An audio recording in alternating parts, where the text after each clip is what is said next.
അതെൻ്റെ പ്രിയപ്പെട്ട നഗരത്തിൻ്റെ മേയർ ഇപ്പോൾ മംദാനിയാണ്. അയാൾക്ക് നല്ല വോട്ട് എല്ലാ സെക്ടേഴ്സിൽ നിന്നും കിട്ടിക്കഴിഞ്ഞിരിക്കുന്നു. ഇനിയിപ്പോൾ ചെയ്യേണ്ടതാണ്, ഞങ്ങൾ രണ്ടുപേരോടും മുട്ടാൻ ആരോടാന്ന് ചോദിക്കുകയല്ലാതെ ഇനി ട്രംപിൻ്റെ മുമ്പിൽ വേറെ മാർഗ്ഗമില്ല. ട്രംപ് ഇതിനു മുമ്പും വളരെ കഠിനമായ വിരോധം പ്രഖ്യാപിക്കുകയും അകറ്റി നിർത്തുമെന്ന് പ്രഖ്യാപിക്കുകയും പലതരത്തിലുള്ള എതിർ ക്യാമ്പയിൻ എടുക്കുകയും ചെയ്തിട്ടുള്ള ആൾക്കാരെ പിന്നീട് ചേർത്ത് നിർത്തുകയും പുകഴ്ത്തുകയും ചെയ്യുന്നത് നമ്മൾ പലപ്പോഴും കണ്ടിട്ടുണ്ട്.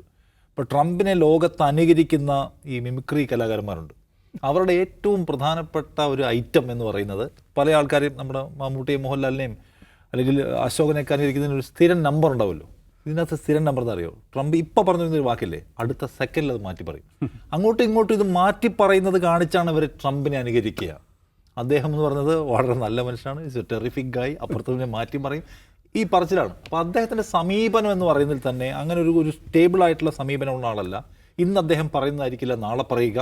അത് വ്യക്തികളെക്കുറിച്ച് പറയുന്നതായാലും കരാറുകളെക്കുറിച്ച് പറയുന്നതായാലും അന്താരാഷ്ട്ര പൊളിറ്റിക്സിൽ സംസാരിക്കുന്നതെല്ലാം വ്യത്യസ്തങ്ങളായ നയങ്ങൾ നിരന്തരം പറഞ്ഞുകൊടുക്കുന്നതാണ്. അതുകൊണ്ട് അദ്ദേഹം മംദാനിയോട് ഒരു ചിരവൈരിയായി പെരുമാറും, ദീർഘകാലം വിരോധം നിലനിർത്തുമെന്ന് വിചാരിക്കാൻ നിവൃത്തിയില്ല.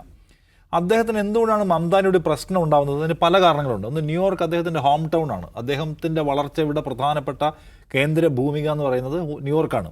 ആ നഗരത്തിൽ അദ്ദേഹത്തിന് താല്പര്യമില്ലാത്ത രാഷ്ട്രീയത്തിൻ്റെ ഒരാൾ കൂടുതൽ പോപ്പുലർ ആവുകയും അയാൾ അവിടെ മേയർ ആവുകയും അയാൾ ട്രംപിൻ്റെ പാർട്ടിയുടെയും ട്രംപിൻ്റെ വ്യക്തിപരമായ പൊളിറ്റിക്സിൻ്റെ ഓപ്പോസിറ്റുള്ള കാര്യങ്ങൾ പറയുകയും അതിന് സ്വീകാര്യത കിട്ടുകയും ചെയ്യുന്നു.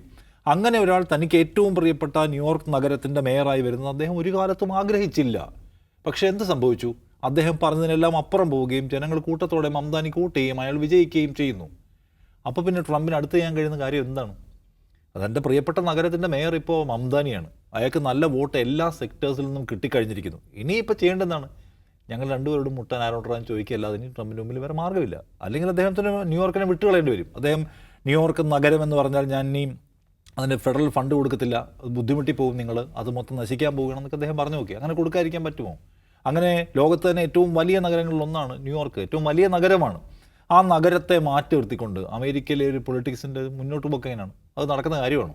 അമേരിക്കയിൽ ന്യൂയോർക്ക് എന്ന് പറയുന്ന നഗരത്തോട് ട്രംപിന് ശത്രുത പ്രഖ്യാപിക്കാൻ കഴിയുമോ? പറ്റുമോ? മംദാനിയോട് ശത്രുത പ്രഖ്യാപിക്കാൻ കഴിയും. മംദാനിയോടുള്ള ശത്രുതയുടെ പേരിൽ ന്യൂയോർക്കിന് പണം കൊടുക്കില്ല എന്ന് തീരുമാനിക്കുക, ന്യൂയോർക്കിൽ കേന്ദ്രസേന ഇറക്കും തീരുമാനിക്കുക, ന്യൂയോർക്കിനെ ആകപ്പാടെ ശ്വാസം മുട്ടിക്കും തീരുമാനിച്ചാൽ പിന്നെ ട്രംപിൻ്റെ അതിജീവനത്തെയാണ് ബാധിക്കാൻ മതി. അപ്പോൾ അദ്ദേഹത്തിന് ആ യാഥാർത്ഥ്യം മനസ്സിലാവുന്നു. ഇപ്പോൾ സിറിയൻ പ്രസിഡന്റിന് തലയ്ക്ക് അമേരിക്ക വിലയിട്ടതാണ്. ഇപ്പോൾ സിറിയയിൽ ആരാണ് പ്രസിഡന്റ്? അവരെ വൈറ്റ് ഹൗസിൽ വിളിച്ചു വരുത്തി അദ്ദേഹം ഒരു നൈസ് ഗൈ ആണ് എന്ന് പറയേണ്ടതിലേക്ക് അമേരിക്ക മാറിയില്ലേ?